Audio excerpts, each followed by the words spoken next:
డబ్బు, అనారోగ్యం, ఉద్యోగం, వ్యాపారం, అప్పులతో బాధపడుతున్నారా? మీకోసమే లాంచ్ యువర్ ఫ్యూచర్ ప్రోగ్రామ్.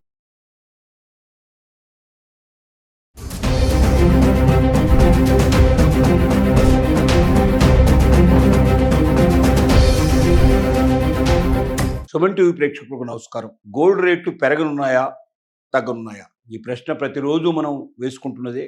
భారతదేశంలో గోల్డ్కి ఎంత ఇంపార్టెన్స్ ఉందో మనకు తెలుసు. ముఖ్యంగా రాబోయే పండుగ రోజులు, దసరా, దివాళీ వస్తున్న సందర్భంగా, పెళ్లిళ్ళు, శుభకార్యాలు ఎక్కువగా జరుగుతున్న సందర్భంగా, మంచి రోజులు ఎక్కువగా గోల్డ్ అవసరం ఉండే పరిస్థితుల్లో గోల్డ్ రేటు తగ్గుతుందా పెరుగుతుందా అని ప్రతి ఒక్కరిలో ఉన్నటువంటి ఒక ఆతృత.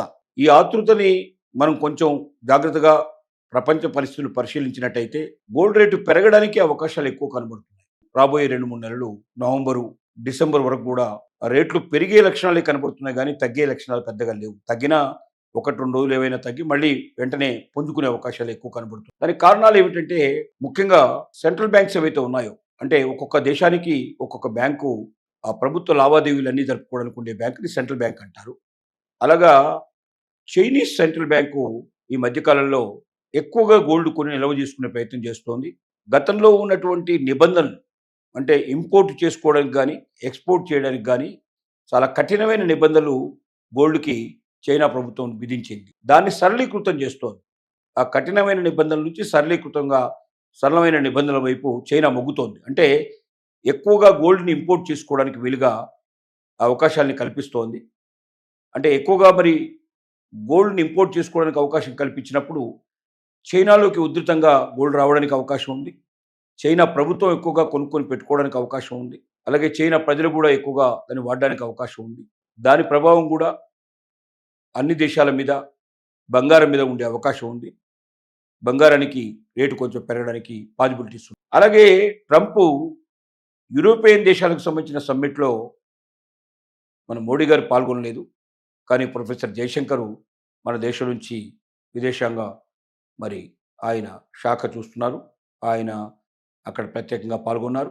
అలాగే పీయూష్ గోయల్ గారు కూడా చెప్పినటువంటి మాటలను బట్టి ఆలోచిస్తే, యూరోపియన్ కంట్రీస్ సమ్మిట్లో ప్రత్యేకంగా ట్రంప్ చెప్పినటువంటి విధానం ఏమిటంటే, మేము భారతదేశాన్ని వదులుకోం, చైనా వైపు, రష్యా వైపు వెళ్తున్న భారతదేశాన్ని తిరిగి మా వైపు తెచ్చుకుంటాం, మేము సుంకాలను కూడా తగ్గిస్తాం, నవంబర్లోగో మొత్తం టోటల్గా ఈ సమస్య పోయి తిరిగి గతంలో లాగే భారతదేశంతో మేము వ్యాపారం చేసుకునే అవకాశాలు ఉన్నాయి అన్న మాట చాలామందికి, చాలా యూరోపియన్ దేశాల లోపల భారతదేశం వైపున ఎక్కువగా వారు ఆలోచించటం, ట్రంప్ చెప్పిన తర్వాత యూరోపియన్ దేశాలు కూడా ఎక్కువగా మనతో వ్యాపారాన్ని పెంచుకోవడానికి ప్రయత్నం చేయడం.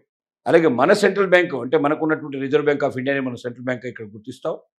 రిజర్వ్ బ్యాంక్ ఆఫ్ ఇండియా ఎక్కువ నిల్వల్ని పెట్టుకోవాలి, ఎక్కువ కొనుక్కోవాలి బంగారాన్ని తీర్మానం చేయటం వల్ల మరి బంగారాన్ని ఎక్కువ నిల్వలు చైనా మార్కెట్, భారతదేశం లాంటి పెద్ద దేశాలు పెద్ద ఎత్తున బంగారం కొని నిల్వ చేసుకోవడానికి ప్రయత్నం చేసినట్టయితే ఆ ఎఫెక్టు గోల్డ్ మీద చాలా ఎక్కువగా ఉంటుంది.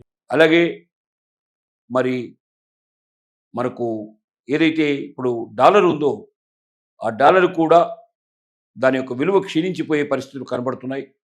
దాని ప్రభావం కూడా గోల్డ్ మీద ఎక్కువగా ఉండే అవకాశాలు ఉన్నాయి. ఏది ఏమైనప్పటికీ మనకు నవంబర్, డిసెంబర్ వరకు గోల్డ్ రేటు కొంత పెరుగుతూనే పోయే అవకాశాలు కనపడుతున్నాయి తప్ప బాగా క్షీణించే అవకాశాలు మాత్రం చాలా తక్కువ. దీన్ని బట్టి ఎవరైనా భారతదేశంలో మహిళలు మరి ఇంటికి కావాల్సినటువంటి గోల్డ్ ఏదైనా కొనుక్కోదలుచుకున్నా, గోల్డ్ ఏదైనా నిలవ పెట్టి మన దగ్గర ఉన్న డబ్బుకు గోల్డ్ మీద మనం ఇన్వెస్ట్ చేసినట్టయితే డబ్బు పెరుగుతుందని ఆలోచించినా, అలాంటి వారందరూ కూడా మరి గోల్డ్ని ఎక్కువగా కొనుక్కోవడానికి ప్రయత్నం చేసి నిలవబెట్టుకున్నా కూడా ఇబ్బంది ఏమీ లేదు. తద్వారా వారు కొంత లాభపడే అవకాశాలు ఉన్నాయి, కానీ నష్టపడరు. కొంత మార్కెట్ మాత్రం కిందికి చూపించట్లేదు, పైకి చూపిస్తుంది. గోల్డ్ రేటు స్థిరంగా పెరగడానికి పాజిబిలిటీస్ ఎక్కువగా ఉన్నాయి. ప్రపంచ దేశాల యొక్క పరిస్థితుల్ని పదే పదే మనం పరిశీలించినప్పుడు తగ్గుముఖంలో కాకుండా పెరగడానికి ఎక్కువ అవకాశాలు ఉన్నటువంటి పరిస్థితుల్లో గోల్డ్ కనబడటం వల్ల ప్రముఖులైన వారు, మరి నిపుణులైన వాళ్ళందరూ కూడా అన్ని దేశాలలో కూడా సూచిస్తున్న విధానం ఏమిటంటే, ప్రపంచ మార్కెట్లో గోల్డ్ రేటు పెరిగేది తప్ప తగ్గదు. దాని మీద ఇన్వెస్ట్ చేసుకున్న వాళ్ళు ఎవరు కూడా నష్టపోయే అవకాశం లేదు. ఖచ్చితంగా పెరుగుదలే చూపిస్తోంది. కాబట్టి ఇన్వెస్టర్స్ ఎవరైతే ఉన్నారో వారు గోల్డ్ మీద ఇన్వెస్ట్ చేసుకోవడం వల్ల లాభపడతారు. వారెవరు నష్టపోరు అనేటువంటి విషయంగా తెలియజేయడం జరుగుతోంది. దీనికి తోడుగా ట్రంప్ యొక్క సుంకాల విషయంలో కూడా భారతదేశంతో మళ్ళీ చర్చిస్తూ అది వీలైనంత తొందరగా తగ్గించాలనే కోరికతో ఉన్నారు కాబట్టి దాని ప్రభావం కూడా దేశం మీద పడేటట్టుగా ఉంది. భారతదేశం లోపల ఈ రేటు వీలైనంత వరకు బంగారం మీద పెరిగే అవకాశం, మిగిలినటువంటి వాటి మీద కొంత క్షీణదశకు వచ్చే అవకాశాలు కనబడుతున్నాయి. మరి దాంతోపాటు వెండి కూడా పెరిగే అవకాశాలు ముఖ్యంగా కనబడుతున్నాయి. కాబట్టి ఈ రెండు లోహాల మీద ఎవరైనా ఇన్వెస్ట్ చేసుకుంటే వారు నష్టపోయే అవకాశం లేదనేది మరి స్పష్టంగా మనకు కనబడుతున్న విషయం.